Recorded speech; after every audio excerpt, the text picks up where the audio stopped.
الرحمن الرحیم الحمدللہ وحدہ والصلاة والسلام علی من لا نبی بعدہ اما بعد۔ اسٹیج پر جلوہ افروز معزز مہمان کرام و ذمہ داران مسجد عمر فاروق و سامعین و سامعات، السلام علیکم ورحمۃ اللہ وبرکاتہ۔ آج کے اس سالانہ انعامی جلسہ میں میری تقریر کا عنوان ہے درسگاہ رسول اور درسگاہ انسانیت۔ ابھی میں طفل مکتب ہوں نہ عالم ہوں نہ فرزانہ، ابھی میں طفل مکتب ہوں نہ عالم ہوں نہ فرزانہ، تمنا دل میں گونجی ہے سنا دوں حق کا پروانہ۔ حضرات گرامی، ہم میں سے کون نہیں جانتا کہ حضرت آدم علیہ السلام کی اولاد کو آدمی یا انسان کہا جاتا ہے، لیکن انسان ہونا ایک الگ چیز ہے اور انسانیت ایک الگ چیز۔ یہ ضروری نہیں کہ کوئی انسان ہو تو اس میں انسانیت بھی ہو، اگر کوئی آدمی ہو تو اس میں آدمیت بھی ہو۔ جاندار ہونے میں سب برابر ہے، انسان بھی جانور بھی، لہذا جان رکھنے میں انسان کو جانوروں پر کوئی فوقیت اور فضیلت حاصل نہیں۔ انسان کو جانور پر اس وقت فضیلت حاصل ہوگی جب اس میں انسانیت اور آدمیت ہو۔ یہی انسانیت اور آدمیت یا تو جانوروں سے بڑھا دیتی ہے یا جانوروں کے برابر کر دیتی ہے۔ یہی وہ حوصلہ خیر و شر ہے جو انسان کو اٹھاتا بھی ہے گراتا بھی ہے۔ بقول شاعر، اٹھے تو شہپر یزداں گرے تو شیطان ہے، اٹھے تو شہپر یزداں گرے تو شیطان ہے، بشر کے حوصلے خیر و شر کو کیا کہیے۔ یہی انسانیت اور آدمیت نہ ہو تو ہم ایک شخص کو دیکھیں گے، وہ آدمی ہے، آدم کی اولاد ہے، انسان ہے، انسانوں کی بستی میں رہتا سہتا ہے، مگر پھر بھی ہم اسے انسان نہیں کہہ سکتے، آدمی نہیں کہہ سکتے۔ اگر کہیں گے بھی تو یوں کہیں گے، آدمی کے پیکر میں، آدمی کے پیکر میں اور کچھ ہوگا، آدمی نہ رہا۔ محترم حضرات، سوال یہ ہے کہ آدمیت کہاں سے پیدا ہوتی ہے، انسانیت کا تصور کہاں سے آتا ہے۔ آج ہر شخص اس سوال کا جواب اپنے اپنے طور پر دیتا ہے۔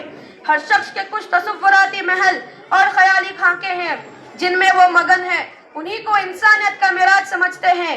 لیکن یاد رکھیے، انسانیت کا مکمل تصور ہمیں ان برگزیدہ شخصیات سے مل سکتا ہے جو انسانوں کے اندر اکمل ترین افراد ہے، جسے ہم انبیاء کرام کے مقدس لقب سے یاد کرتے ہیں۔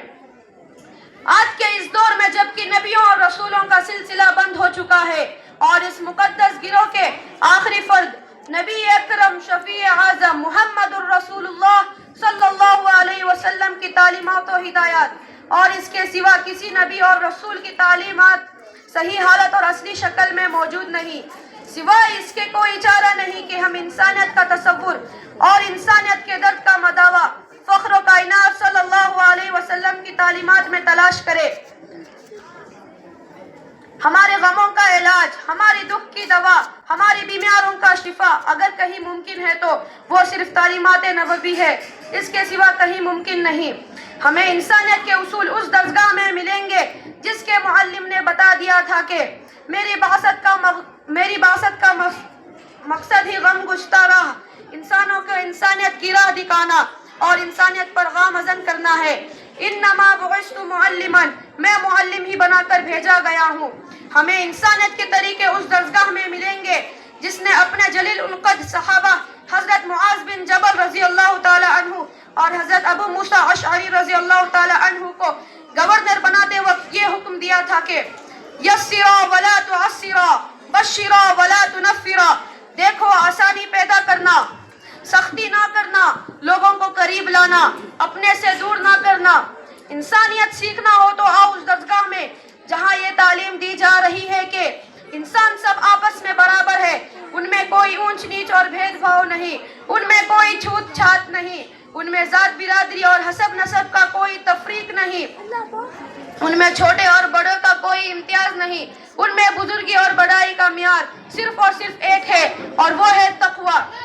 وہی ہے خدا ترسی، دینداری، پرہیزگاری اور خدائے وحدہ لا شریک سے زیادہ قربت و نزدیکی۔ کسی عربی کو اجمی پر، کسی اجمی کو عربی پر، کسی گورے کو کالے پر، کسی کالے کو گورے پر فضیلت حاصل نہیں سوائے تقوی کے۔ ارشاد ربانی ہے، یا ایھا الناس انا خلق ذكر وأنثى وجعلناكم شعوبا وقبائل لتعارفوا إن أكرمكم عند الله أتقاكم. اے لوگو، ہم نے تم کو ایک مرد اور ایک عورت آدم و حوا سے پیدا کیا اور تمہارے مختلف خاندانوں قبائل بنائے تاکہ تم ایک دوسرے کو پہچان سکو. اللہ کے نزدیک تم میں سے سب سے زیادہ عزت والا وہ ہے جو تم میں سے سب سے زیادہ اللہ سے ڈرنے والا ہو. انسانیت کی راہ ہمیں اس نبی امی کی درسگاہ میں ملیں گے جس نے یہ اعلان کیا تھا کہ یرحم من فی الارض یرحمکم من فی السماء. تم زمین والوں پر رحم کرو، آسمان والا تم پر رحم کرے گا. جس نے یہ کہہ دیا تھا کہ لا رحم اللہ من لا یرحم اللہ من لا یرحم الناس. اللہ اس پر رحم نہیں کرتا جو لوگوں پر رحم نہ کرے. انسانیت کی متلاشی، آؤ ہم تمہیں اس درسگاہ میں لے چلتے ہیں جس نے یہ بتایا ہے کہ یتیموں کی خبر گیری کرنے والا جنت میں میرے اتنے قریب ہوگا جیسے 2 انگلیاں. جس نے بتایا ہے کہ وہ شخص مومن کامل نہیں ہو سکتا جو خود پیٹ بھر کر کھائے اور اس کا پڑوسی بھوکا سوئے. جس نے یہ تعلیم دی کہ جو چیز تمہیں پسند ہو وہی اپنے بھائی کے لیے بھی پسند کرو، جو چیز تمہیں ناپسند کرتے ہو وہی اپنے بھائی کے لیے بھی ناپسند کرو. اس درسگاہ جس میں والدین، اولاد، دوستوں اور احبابوں اور ایک دوسرے کے حقوق بتائے گئے، یہاں تک کہ یہ بھی بتایا گیا ہے کہ ہم اپنے پالتو جانوروں کے ساتھ کیا سلوک کرنا چاہیے. سوچئے اور غور کیجئے، کیا انسانیت کے یہ بلند پائے اصول، یہ مقدس تعلیم کسی اور درسگاہ میں ممکن ہے؟ یوں دعوے داروں کی بھیڑ تو بہت ملے گی، لیکن ساری دنیا جانتی ہے پرواز ہے دونوں کی اسی ایک فضا میں، پرواز ہے دونوں کی اسی ایک فضا میں، کرگس کا جہاں اور ہے شاہین کا جہاں اور. بلا صبح انسانیت کا تصور درسگاہ رسول کی تعلیم کے بغیر ناقص ہے.